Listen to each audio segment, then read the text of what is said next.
2020년 고등부 여름 수련회 깡으로 하는 큐티 첫 번째 시간입니다. 오늘 본문 말씀은 이사야서 33장 1절부터 24절까지입니다. 오늘은 7절부터 16절까지만 읽도록 하겠습니다.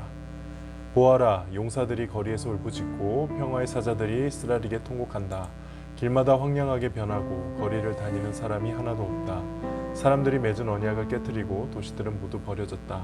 아무도 다른 사람을 존경하지 않는다. 이미 이 땅이 아파서 죽어간다.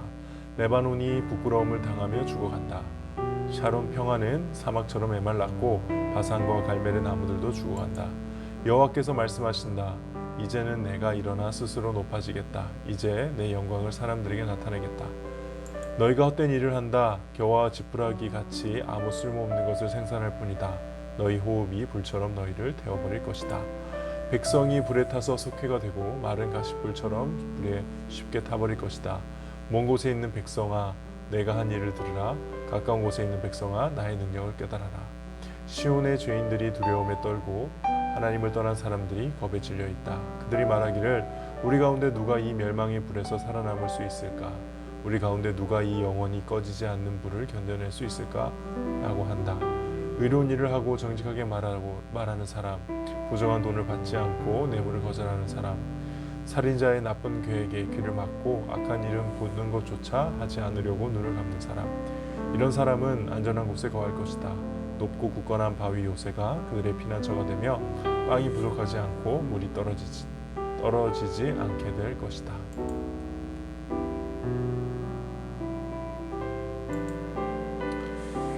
이사야서 33장은 이제 구체적으로 하나님의 백성을 공격한 적들에 대해서 심판하시고 특별히 예루살렘 안에 있는 의인들의 구원에 대해서 예언을 하시는 장면입니다. 7절에 용사들이라고 되어 있는데 이 용사들은 하나님의 도성인 예루살렘을 지키는 유다의 용사들이었습니다. 그리고 이 평화의 사자들은 아수르와 화친을 주장하던 그 왕의 사신들을 말하고요.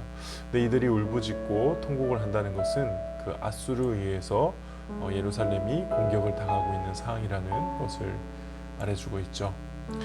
특별히 레바논, 샤론 평화, 바산, 갈멜 이 구절에 나와 있는 이 부분들은 전부 어떻게 보면은 비옥한 땅이고 곡창지대이고 과실이 많고 곡식이 풍부한 울창한 산림, 정말 살기 좋은 땅을 상징하는 그 내용들입니다. 이것들이 이제 다 아파 죽어간다, 메말랐다, 죽어간다 라고 말하고 있죠. 아수르의 공격으로 인해서 황폐해지는 이스라엘과 그 주변 지역들을 표현하고 있습니다. 10절부터는 이제 하나님이 직접 말씀하시는 장면이에요. 하나님의 심판과 구원에 대해서 10절에 이렇게 말씀하고 있죠. 이제는 내가 일어나 스스로 높아지겠다. 이제 내가 내 영광을 사람들에게 나타내겠다. 여기서 이제는 더 이상 소망이 없다고 판단되는 그때이자 동시에 하나님의 개입을 나타내는 그 표현입니다. 그래서 이제부터 하나님께서 일을 행하시겠다라고 말씀하시는 거죠. 너희가 헛된 일을 한다. 아수르 군대를 말합니다. 겨와 지푸라기 같이 아무 쓸모없는 것을 생산할 뿐이다. 너희 호흡이 아수르 왕이 품었던 세계 정보 야욕이 불처럼 너희를 태워버릴 것이다. 이제 하나님께서 아수르를 직접 치시는 장면을 이야기하죠. 12절에 백성들이 불에 타서 석회가 된다 했을 때 이건 유다 주변의 이웃 민족들을 말합니다. 이들이 이제 다 멸망을 같이 당하게 된다는 것이죠. 하나님의 심판이 이방 민족들에게도 임하게 될 것이다. 특별히 13절에 내가 한 일을 들어라. 나의 능력을 깨달아라 라고 말씀하고 있습니다.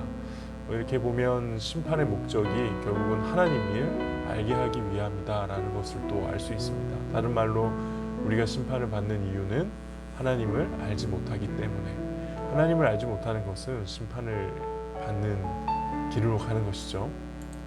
결국 하나님을 아는 것이 우리에게는 구원의 지식이 됨을 깨닫게 해줍니다. 14절에 시온의 죄인들 할 때 여기 시온은 예루살렘을 말합니다. 유다 백성들을 말하죠. 소위 말해 하나님의 백성들 안에도 이 심판으로 인해 두려워 떠는 사람들이 있다는 것입니다. 이것을 시온의 죄인들이라고 표현을 했죠. 그들이 말합니다. 우리 가운데 누가 이 멸망의 불에서 살아남을 수 있을까? 우리 가운데 누가 이 영원히 꺼지지 않는 불을 견뎌낼 수 있을까? 누가 견뎌낼 수 있는지 성경은 분명하게 말합니다. 15절 의로운 일을 하고 정직하게 말하는 사람, 부정한 돈은 받지 않고 뇌물은 거절하는 사람, 살인자의 나쁜 계획에 귀를 막고 악한 일은 보는 것조차 하지 않으려고 눈을 감는 사람. 하나님의 심판 속에서도 어떻게 의인들이 보존되는가? 바로 이런 사람들이 의인이 보존되고 그들이 축복을 받게 될 것이다 라고 말씀해주고 있습니다. 여기서 중요한 깨달음을 주죠. 세상이 문제인 것은 사실이지만 하나님께서는 그 가운데서도 나를 보신다. 내가 의로운 일을 하고 정직하게 말하는가? 내가 부정한 돈을 받지 않고 뇌물을 거절하는 사람인가? 내가 살인자의 나쁜 계획에 귀를 막고 악한 일은 보는 것조차 하지 않으려고 눈을 감는 사람인가? 하나님은 나를 그렇게 보고 계신다는 겁니다. 그러므로 우리는 세상이나 환경을 핑계대지 않아야 함을 오늘 말씀을 통해서 다시 한번 깨달을 수가 있죠. 사랑하는 고등부 친구들, 오늘 이 말씀을 붙듭시다. 상황이 아무리 힘들고 어렵다 할지라도 하나님은 우리 한 명 한 명을 보고 계신다는 사실입니다. 하나님의 관심은 언제나 우리 한 명 한 명이라는 거 기억하시고 오늘 또 더 말씀을 붙들고 이 말씀을 우리 삶 가운데 실현하기 위해서 발버둥치는 몸부림치는 하루가 되기를 소원합니다. 기도하겠습니다. 하나님, 오늘 우리 사랑하는 고등부 친구들 함께하여 주시옵소서. 특별히 어떠한 상황에서도 하나님이 나를 바라보고 계신다는 이 사실 기억하고 어떻게 내가 하나님을 더 깊이 알아갈까, 어떻게 하나님의 말씀을 내 삶 가운데 실천할까 몸부림치는 우리 사랑하는 고등부 친구들 될 수 있게 하여 주시옵소서. 예수 그리스도 이름으로 기도합니다. 아멘.